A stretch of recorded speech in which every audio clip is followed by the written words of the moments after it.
Guys, আসসালামু আলাইকুম। সবাইকে হ্যাপি নিউ ইয়ার এবং হ্যাপি নিউ ইয়ারের শুভেচ্ছা। তো সবাই জন্য দোয়া করি যেন সবার নতুন বছরটা ভালোভাবে শুরু হয়, এবং কবরবাসীদের জন্যও দোয়া করলাম যেন সবার কবরের আযাব কমে যায়। তো দেখো গাইস, আমরা কিন্তু হ্যাপি নিউ ইয়ার বলে আমরা সবাই যত দূরেই থাকি না কেন, আমরা সবাই এক হই এই দিনটায়। সেখানে আমার যত দূরেই থাকুক না কেন, আন্টি আঙ্কেল মামু সবাই আমরা এক হই, আতশবাজি ফুটাই। তো দেখো গাইস, আমরা অনেক মজা করি, চার সাইডে গল্প গুজব করতেছি। আমরা মানে গুজব না, শুধু গল্পই করতেছি গাইস, এত মজা করতেছি। আমিও তো এই বোমটা ফুটাইতে যাইতাছি, বাট আমার সামনেই একটা বোম ফুটাই দিছে। আমি তো খুব হ্যাপি গাইস, কারণ সেখানে আমার সব ভাই ব্রাদাররা সবাই, বোন সবাই আছে, মানে আমার সমবয়সী সবাই আসছে। আর এখানে দেখো রিয়াম্মু কি করতে আসছে গাইস।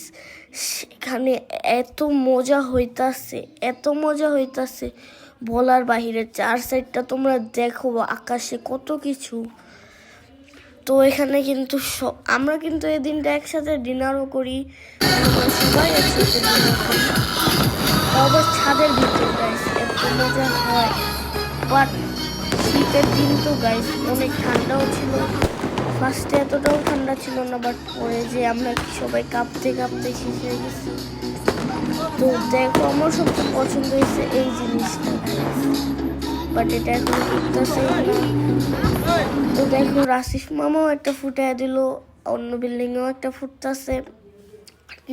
চার সাইডে এত মজা, এত গান, এত কিছু, কি বলবো, এত মজা লাগতাছে আমার। শুধু আমারই না, আমি এখন একটা ফানুস খুলতেছি উড়ানোর জন্য আর কি। সেখানে সবাই ভিডিও নিয়ে ব্যস্ত, সবাইকে নিয়ে, মানে কি বলবো, সবাই ভিডিও করতেছি, বোম ফুটাইতাছি, কথা বলতাছি আর কি।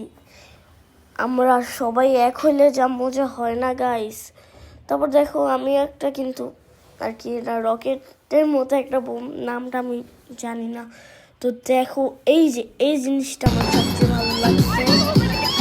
এটাও আমি ধরাইতে যাই, আমি মামাকে বলি, তো মামা আমাকে হেল্প করে, বাট আমি চালাইতে পারি, বাট আমার অনেক ভয় লাগে। এটা যেভাবে ছিটে আসে, তো আমার এত মজা লাগছে।